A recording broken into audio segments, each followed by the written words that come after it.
আপনাদের স্ত্রী অতিরিক্ত কি ভোগ করে ফেললো, আর ইমানদারের বউ ব্যর্থ কি হইল?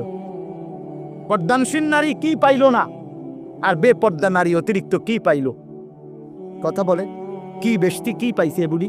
এই যে রাস্তায় যে সমস্ত মহিলা বেপর্দা চলে, এগুলির অতিরিক্ত অর্জন কি? অতিরিক্ত অর্জন একটাই, হাজারো পুরুষের উপভোগের লোলভ দৃষ্টি ছাড়া আর কিচ্ছু।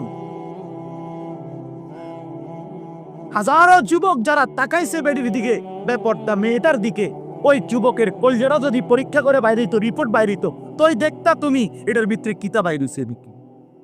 তোমারে নিয়া কি অসভ্য কল্পনা করছে, যদি সেটা আর তার রিপোর্ট বাইরে হইতো, তাই না বুঝতা, তাই না বুঝতা।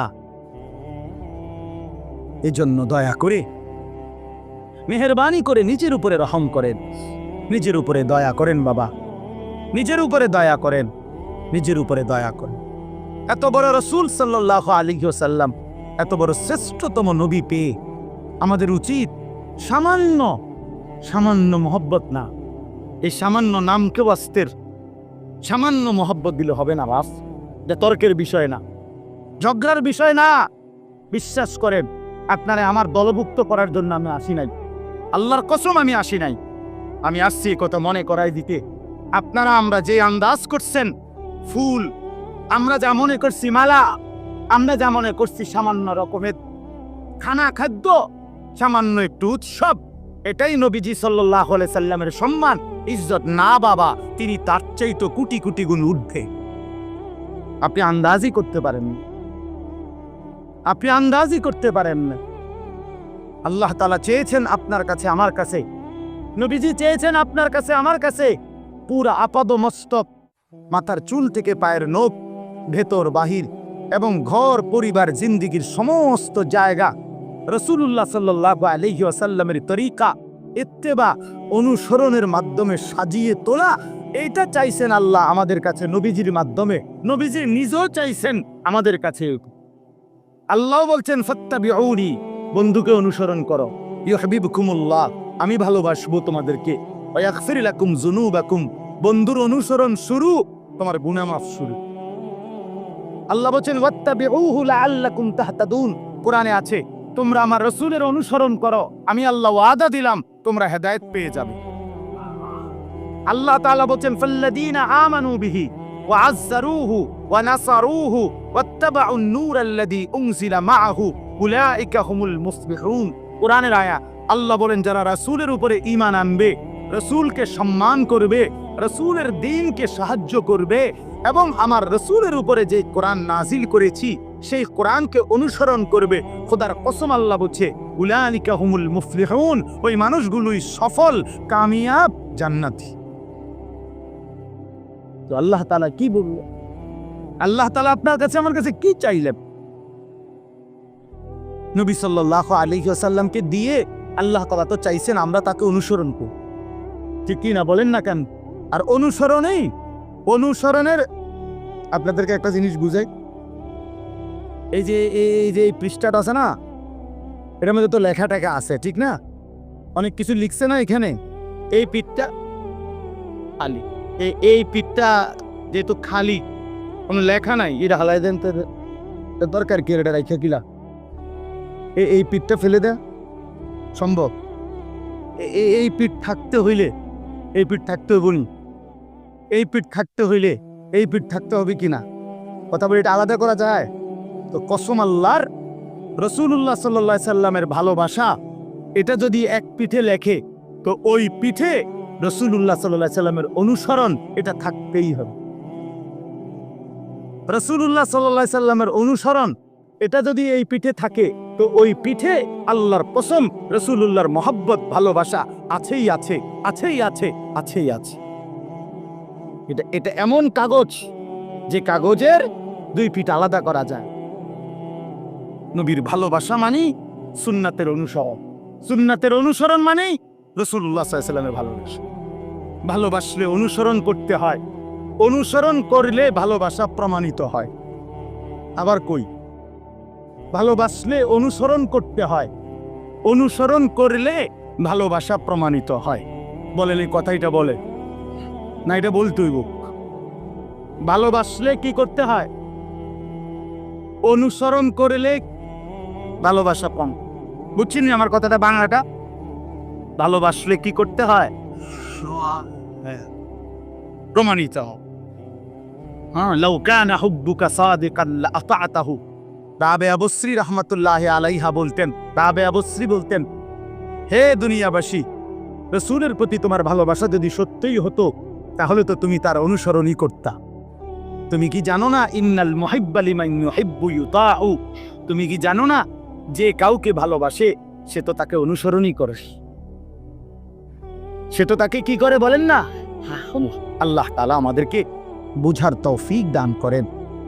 এবার শেষ কথা হলো, আল্লাহ তাআলা বলেন, আমি 3টি দায়িত্ব দিয়ে রাসূলকে সাল্লাল্লাহু আলাইহি ওয়াসাল্লাম পৃথিবীতে পাঠাইছি। কয়টা দায়িত্ব দিয়ে? মুমিনদের জন্য 3টি কাজ করবে নবী আমার। এই 3টা কাজ হলো ইয়াতলু আলাইহিম আয়াতিহি। 1 নাম্বার, আমার বন্ধু আমার কোরআন পুরা 30 পারা কোরআন উম্মতকে তিনি একাই নিজ জবানে আমি আল্লাহর কাছ থেকে গ্রহণ করে তেলাওয়াত করে উম্মতকে শিখাবেন, তেলাওয়াত করবেন উম্মতের সামনে। এই দায়িত্ব দিয়ে আমি আমার রাসূলকে পাঠিয়েছি। এজন্য পুরা কোরআন এই পৃথিবীবাসী, মজার বিষয় কি, কোরআনের প্রথম অক্ষর থেকে নিয়ে শেষ অক্ষর এই পৃথিবীবাসী সাহাবায়ে কেরাম প্রত্যেকটা আয়াত, প্রতিটা শব্দ, প্রতিটা সূরা সর্বপ্রথম পৃথিবীবাসী শুনছে নবীজির জবান দিয়ে। নবীজির জবান থেকে বের না হয়ে অন্য কোনো অন্য কোনো পদ্ধতিতে কোরআনের একটি শব্দ কি হয় নাই। প্রতিটা আয়াত, প্রতিটা অক্ষর, প্রতিটা শব্দ আল্লাহ তাআলা কার উপরে নাজিল করছেন? হুজুর সাল্লাল্লাহু আলাইহি সাল্লামের উপর। এরপরে নবীজি উচ্চারণ করছে আর ওই সাহাবীরা কি করছে? শুনছে। আল্লাহ বলছেন, আমি আমার রাসূলকে দিয়ে প্রথম যে কাজটা করালাম সেটা হলো কোরআনুল কারীমের তেলাওয়াত। অতএব এটা মনে রাখবেন, আপনাদের আমাদের স্কুলে পড়েন আর কলেজে পড়েন আর কিছুই না পড়েন, কিন্তু আপনি মুসলমান হওয়ার পরেও, নবীর উম্মত, আখিরি নবীর উম্মত হওয়ার পরেও আল্লাহর কোরআন যারা দেখে দেখেও করতে পারেন না সহি শুদ্ধ, বিশ্বাস করেন, আমি রাত ফায়ে ধরে বলি আপনার সাথে নবীজির কোনো সম্পর্ক নেই। হুদা কথা কইেন। হ্যাঁ, এটা দুনিয়া না, হিসাব, হিসাবের ময়দান আখেরাত। দুনিয়া মাত বুড়ি দেখেন, দুনিয়া তামনে ধমক দিলেন আরি হুজুর, এই ওদের কথা উল্টা পাল্টা কইেন না, আচ্ছা থামাই দিলেন আরে আমারে। এরপরে এরপরে ফুটাঙ্গিরি মারেন। দুনিয়া দুনিয়া ফুটাঙ্গিরি মারলে তো লাভ নাই, আখেরাতে পারবেন না, আগে হেটা না বুঝ করিবে। আসুন, আল্লাহ তাআলা তো বলছে, বান্দা আমি আছি, আইসো কবরে। এই জন্য 1 নাম্বার ইয়াতলু আলাইহিম আয়াতিহি। আপনাদের কাছে অনুরোধ, একজনও যদি বুঝে থাকেন, বয়স্ক নওজোয়ান মুসলমান হিসাবে প্রত্যেকেই রাসূলুল্লাহ সাল্লাল্লাহু আলাইহি সাল্লামের সাথে প্রথম সম্পর্ক কোরআনুল কারীমের তেলাওয়াত।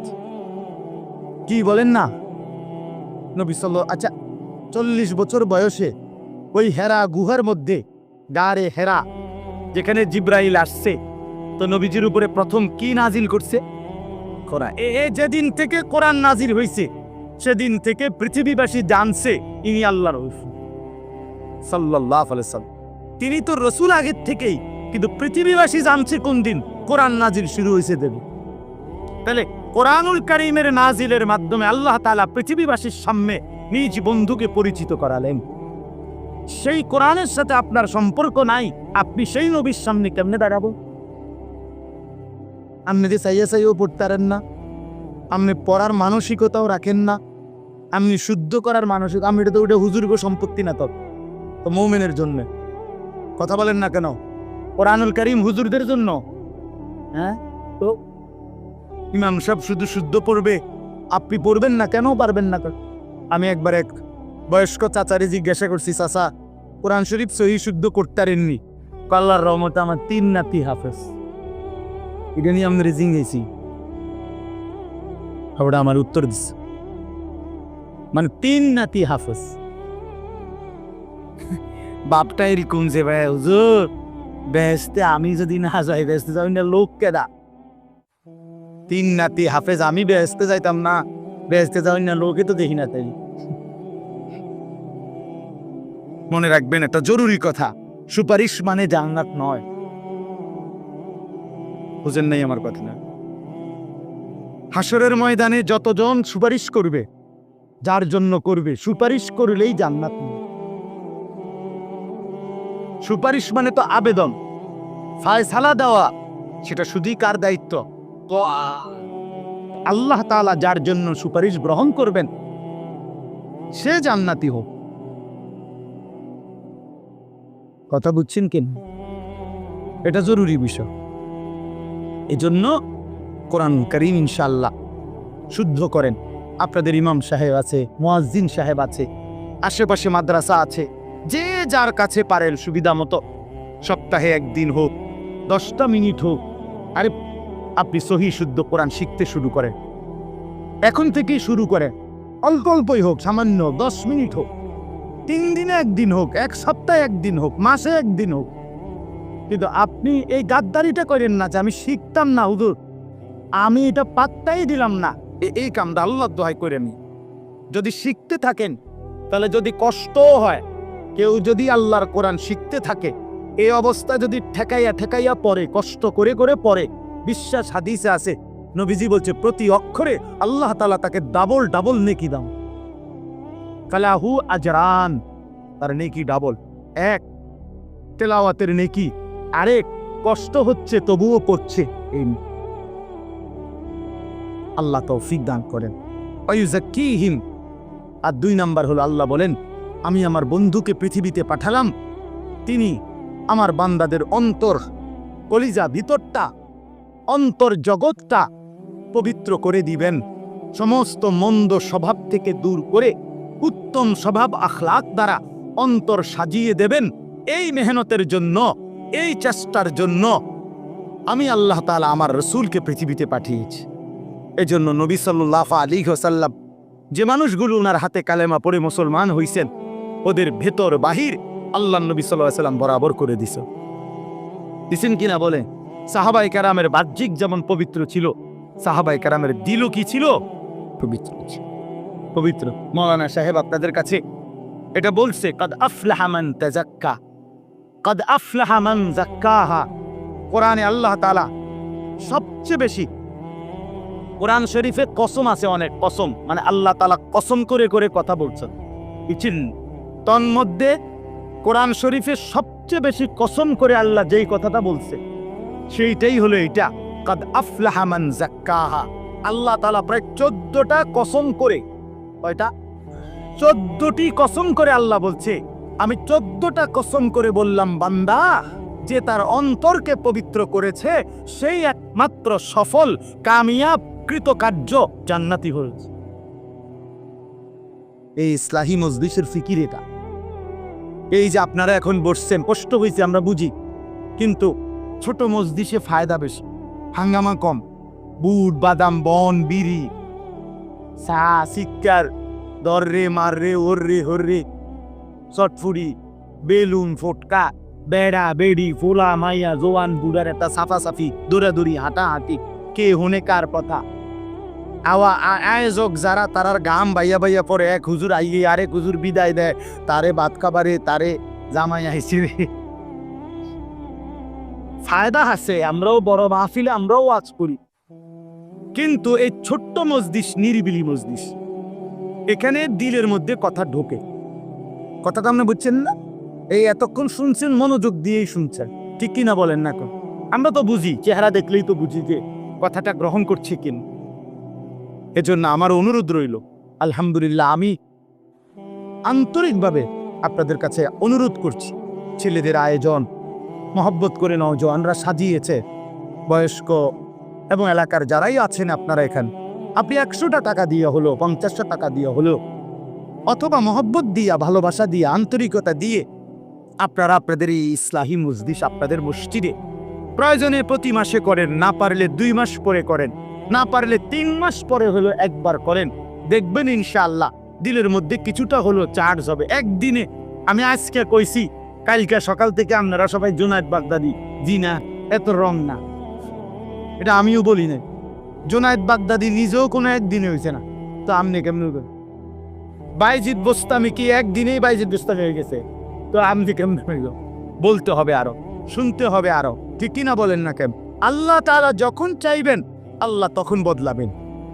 এজন্য আপনারা আপনাদের এই ইউজাক্কিহিম, নবীজির এটা একটা জিম্মাদারি যে তিনি অন্তর ভিতর সাফ করার, পবিত্র করার মেহনত করছেন। অতএব এই ইসলামী মজলিসের মূল মাকসাদ অন্তর পবিত্র করা। কি পবিত্র করা বাপ বলেন না? অতএব এই মজলিসটা সামনের দিনেও চালু রাখার জন্য আপনারা চেষ্টা করবেন তো ইনশাআল্লাহ? বলেন ওয়াদা করেন, হাত তুলে ওয়াদা করেন, বলেন ইনশাআল্লাহ। 100টা টাকা হলেও দিয়ে, 50টা টাকা দিয়ে, যে বাবা তুমি মাহফিল করো, আমি দিলাম। 20টা টাকাই দিয়ে, আদর দিয়েন, সোহাগ দিয়েন, পজিটিভ কথা বললেন। ফুলা ফাইন আপনার আয়োজন করছে, আরে ফুলা আয়োজন করছে বেটা ওয়াজ আন্তস্ত কত, হ্যাঁ এই ওয়াজ করলে কি বেটা, নামাজ তো ফরজ না। আপনি তো এটা বেট কিনে নিলেন আর কি। আপনি এটাকে ইতিবাচক বলেন, পজিটিভ বলেন, যে বাবা মাশাআল্লাহ মাহফিল তো করছো, চলো এবার নামাজটাও পড়ো। কথা বলেন না? মাশাআল্লাহ বাবা মাহফিল করছো, কত সুন্দর তোমরা, এবার চলো মসজিদেও আসো। এমনি কোন পজিটিভ বলেন, ইতিবাচক বলেন। আমি বেটকি দিয়ে উড়ে দিলেন, এরপরে ফুলায় কবে এই জন্য বুড়া মানুষ দেখতে পারেন। কথার কথা লাগবে নি, এটা কাজিয়া। এর জন্য আমরা কি বলি? হাবাচক বলি, ইতিবাচক বলি। আল্লাহ তাআলা তৌফিক দান করেন। আইয়ুআল্লিমুহুমুল কিতাবা ওয়াল হিকমা। আল্লাহ বলেন আমার রাসূলকে পাঠিয়ে তৃতীয় উদ্দেশ্য, এটাই শেষ উদ্দেশ্য। আল্লাহ বলেন এই কোরআন আমার এবং আমার রাসূলের সুন্নাহ, এই কোরআন এবং সুন্নাহর আলোকে হাতে কলমে আমার ইমানদার বান্দাদের জীবন সাজিয়ে দিবেন। প্র্যাকটিক্যাল কোরআন সুন্নাহর আলোকে ইসলামের রং ধরায় দিবেন প্রত্যেকের মধ্যে। এই উদ্দেশ্যে আমি আল্লাহ আমার রাসূলকে পাঠিয়েছি। এই 3টা উদ্দেশ্য। কয়টা উদ্দেশ্য? 1, কোরআনুল কারীমের বিশুদ্ধ তেলাওয়াত। 2, অন্তর পবিত্র করা। 3, কোরআন সুন্নাহর আলোকে জীবন গড়া। এই ছিল নবীজির পৃথিবীতে আগমনের উদ্দেশ্য। 23 বছরে নবীজি এটাই করছে। কোরআনুল কারীম 100 পারা আল্লাহর কাছ থেকে নিয়ে প্রত্যেকটা সাহাবায়ে কেরামের সামনে পেশ করত। সাহাবায়ে কেরামের অন্তরকে আল্লাহর মহব্বত মারেফত দিয়া গুনাহের বদ আসর থেকে পবিত্র করাই দিয়েছেন। আর কি করছেন? পুরাটা জীবন কোরআন সুন্নাহর আলোকে কিভাবে চালাবে সেটা একটা একটা করে ধরে ধরে ধরে ধরে ধরে উম্মতকে কি করে দিয়েছেন? শেখাই দিয়েছেন। ওয়া ইন কানু মিন ক্বাবলু লাফি দালালিম মুবিন। এই শেষ কথাটা মনোযোগ দিয়ে শুনেন। আল্লাহ বলেন এই 3টি ব্যতীত, ওই ভাই আবার শুনেন, এই 3টি ব্যতীত, 3টি কি কি? কোরআনুল কারীমের তেলাওয়াত, বলেন তো। 2, অন্তর পবিত্র করা। 3, কোরআন সুন্নাহর আলোকে জীবন গড়া। এ কয়টা হইল? আল্লাহ তাআলা বলেন ওয়া ইন কানু মিন ক্বাবলু, এই জিনিসগুলো ব্যতীত তারা হলো লাফি দালালিম মুবিন, সুস্পষ্ট পথহারা, গোমরাহ। এবার আপনি আপনার পরিচয় নিয়ে আনেন, আপনার ফয়সালা আপনি করে নিয়েন। আল্লাহ তাআলা বলছেন কোরআনুল কারীমের তেলাওয়াত যার জিন্দেগিতে নাই, বিশুদ্ধ কোরআনই পড়তে পারে নাই, অন্তর পবিত্র করার চেষ্টা করে নাই, কোরআন সুন্নাহর আলোকে জীবন সাজাবার চেষ্টা নাই, তো সে সুস্পষ্ট গোমরাহ, সে মূলত পথ হারা। আপনি না বলতেছেন সে অনেক কিছু, অনেক কিছু। আরে বাপ, অনেক কিছু। আল্লাহ তো বলছে সে দালালিম মুবিন, সে সুস্পষ্ট কি? পথভ্রষ্ট। সূরা আলে ইমরান 164 নম্বর আয়াত। আমনের দরকার হইলে না আবার শুনি, আবার শুনলেন, আপনার ইমাম সাহেব আবার বলতে বলিয়া। তাফসীরে মাআরিফুল কোরআন দেখেন, আপনি পড়েন, আপনি ভেবে দেখেন। এজন্য দয়া করে নিজেরে বরবাদ করেন। তু আগার মেরা নিহি বনতা না বন আপনা তো বন। সৈয়দ আবুল হাসান আলী নদভী রহমতুল্লাহ আলাইহি বলতেন, হে যুবক, নওজোয়ানদেরকে তিনি বিশেষভাবে বলতেন এটা, যে হে যুবক, তুমি যদি আমার জন্য কিছু নাও হও, এই সমাজ, এই দেশ, এই জাতির কোনো প্রয়োজন যদি পূরণ নাও করো, আপনা তো বান, নিজের জন্য তো হও, নিজের ভালোটা তো করো, নিজেরে নষ্ট করো না, নিজেরে কেন বরবাদ করে দেব? এই সারা রাত নারী দেখে শেষ পর্যন্ত তুমি কই যাইবা? সারাদিন উলঙ্গ ছবি দেখলে শেষ পর্যন্ত তোমার গন্তব্য কি? 24 ঘন্টা মোবাইলের মধ্যে জিন্দিগিটা দিয়া দিলে এরপরে তোমার পরিণতিটা কি? এক ওয়াক্ত নামাজ না পড়লে, কোনোদিন ফজরের নামাজ না পড়লে নওজোয়ান, এরপরে জীবনটা কি? তুমি কি মরবা না? তুমি কি কবরে যাইবা না? তাইলে তুমি দেখো নাই ডানে বামে কেউ মরতে? এই পৃথিবীর কত হাস্যজ্জ্বল মানুষ তো চলে গেছে। এই পৃথিবী তো বারবার ধোকা দেয়, বারবার ধোকা। দুনিয়া তো আমার দাদাকে থাকতে দেয় না, বাপকে থাকতে দেয় না। আমার আব্বা, অনেকেই চেনে, আমার আব্বা কুমিল্লা শহরে ঠাকুরপাড়া বড় মসজিদ, যেটা রেকর্ড, এই ঠাকুরপাড়া বড় মসজিদে 43 বছর একটানা আমার বাবা ইমাম ছিল। একই মসজিদ, ওখানে একটা প্রাইমারি স্কুল আছে, সাথে রামকৃষ্ণ স্কুল, এইটারই পাশে। এখন নতুন করে হইতেছে মসজিদটা। আমার আব্বা ছিল ইমাম, 43 বছর বাবা ইমাম ছিল। আমার সেই বাপ তো নাই, আমার দাদাও তো নাই, কত মানুষ আমার বংশের সে তারাও নাই। এই জন্য যুবক ভাই, কবরস্থানে কোনোদিন মন চাইলে একবার দাঁড়ায় হিসাব নিও, দেখো কবরস্থানে যুবকের খবর আছে। কবরস্থান শুধু বৃদ্ধদের কবরস্থান না, এখানে 12 বছরের, 14 বছরের, 20 বছরের নওজোয়ানের কবর আছে কিনা, আছে কিনা বলেন? ইন্না যারআ কাদ তুদরিকুল আহাতু ক্বাবলা আন ইয়াবলুগা। হাসান বসরি রাহমাতুল্লাহ আলাইহি যুবকদেরকে বলতেন, যুবক শোনো, মনে রেখো, সব ফুল, সব গাছ, সব চারা কাটা পর্যন্ত পৌঁছায় না, তার আগেই অনেক ফুল, অনেক গাছ, অনেক চারা পরিপক্ক হওয়ার আগে আগেই ঝরে যায়, ঝরে পড়ে। এক আম গাছে যত মুকুল ধরে, সব মুকুল আম হয় না, আম হয়। এক ক্ষেতে যত ধান হয়, সব ধান ধান হয় না, সিটাও হয়। এজন্য দয়া করে এই যে কয়জন ভাই আমি মহব্বতের সাথে বললাম, নিজের জীবনের কদর করেন। যুবক ভাই তোমরাও, নওজোয়ান ভাই, হায়াতের কদর করে হিম্মতের সাথে নামাজ পড়ো। ফজরের নামাজ পড়তা না কা, তুমি ঘুমের কাছে হাইরে যাবে কেন? তুমি একটা শক্ত সামর্থ্য নওজোয়ান, আমি মুসলমান, সাধারণ একটা ঘুম আমারে হারায় দিবারে কি রে কসবে না, বলো কি বেটা? এজন্য মনে রাখবেন, এই শেষ জামানায় একটা জরুরি কথা, ফজরের নামাজ যারা নিয়মিত জামাতের সাথে পড়বে, ইনশাআল্লাহ ইনশাআল্লাহ ইমাম মাহাদির পক্ষে যুদ্ধ করবে তারা। সত্যি, এটা হাদিস। ফজরের নামাজের পরে ইমাম মাহদি আর ঈসা আলাইহিস সালাম ফজরের মুসল্লিদেরকে নিয়ে দাজ্জালের বিরুদ্ধে শেষ যুদ্ধ করার জন্য যাবে। এজন্য ফজরের মুসল্লি যারা মাহাদির সৈন্য, তারা ফজরের মুসল্লি যারা দাজ্জালের বিরুদ্ধে লড়বে। আর এই 7:30 8টা বাজে যে প্লাস্টিক ওঠে, এতে ওদের বেরসে করে, হ্যাঁ তাই নিয়ে ওদের বেরস করে, বেরস রস কষ নাই, এই বেরস বেরসই থা। আর মানুষ হয় বেনামাজি, হ্যাঁ বসে বসে পেপার করে, 7টা বাজে উঠে বেড টি খায়, মানে আধোয়া মুখে 1 কাপ চা আর কিছুক্ষণ পত্রিকা। বাবা বাহ, ভদ্রলোক, এটা ভদ্র। মুখটা 2বার মতো ভদ্রতা শিখাইল না তোমাকে?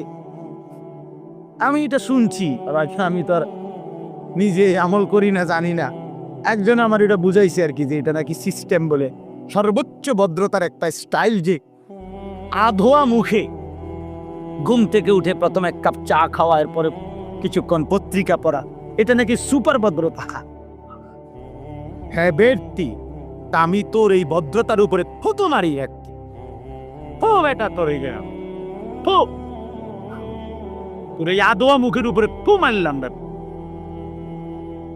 এটা বুঝি এটা ভদ্রতা হইল? আস্তাগফিরুল্লাহ, আস্তাগফিরুল্লাহ। আমরা তো 3 বছরের বাচ্চারাও মানুষ বলে বাচ্চাকে আব্বু আগে কি করো, মুখ ধো। এত বড় ব্যাটা কয় এটা বলে ভদ্রতা। আল্লাহ আমাদেরকে মাফ করে দেন। আমরা ইনশাআল্লাহ নামাজ পড়বো ইনশাআল্লাহ। ভাই যুবক ভাই বলো না ভাই ইনশাআল্লাহ। নওজোয়ান হিম্মত করো ইনশাআল্লাহ। ইনশাআল্লাহ যুবক তোমরা জাগলে, নওজোয়ান জাগলে, বিশ্বাস করেন কোরআনে আছে, আল্লাহ বলছে যুবকরা যদি জেগে ওঠে, যুবক যদি ইমানদার হয়, আল্লাহ বলে আমি গোটা জাতি বদলে দিই। এখানে আছে আসহাবে কাহাফের 7 জন যুবক, ওরা ইমানদার হয়েছিল প্রথম। আল্লাহ বলছে তাগরে গুহার মধ্যে আইনা, তারা বলছে তোমরা ঘুম যাও। ওরা বলছে আল্লাহ আমরা কি করতাম কোন? আল্লাহ বলছে ঘুমা। তো আমরা জাতি, আল্লাহ বলছে এটা আমি দেখতেছি। এরারে ঘুমে রাইখা 309 বছর পরে কোরআনে আছে যুবকরা উঠা দেখে, তারারে ঘুমে রাইখে আল্লাহ তাআলা পুরা জাতি, পুরা দেশ, পুরা দেশের বাদশা পর্যন্ত ইমানদার হয়ে গেছে। নওজোয়ান জাগলে জাতি বদলেছে। হ্যাঁ, নওজোয়ান জাগে। নওজোয়ান চাইছিল শুধু নিজেদের কোটা। আল্লাহ তাআলা বলছে আচ্ছা আজ্ঞা, পুরা জাতি বদলে দেবো তোদেরকে, পুরা জাতি বদলায় দিচ্ছাম না। ওরা তো কুড়েটা চায় নাই, ওরা চাইছিল অল্প দূরে না। হ্যাঁ,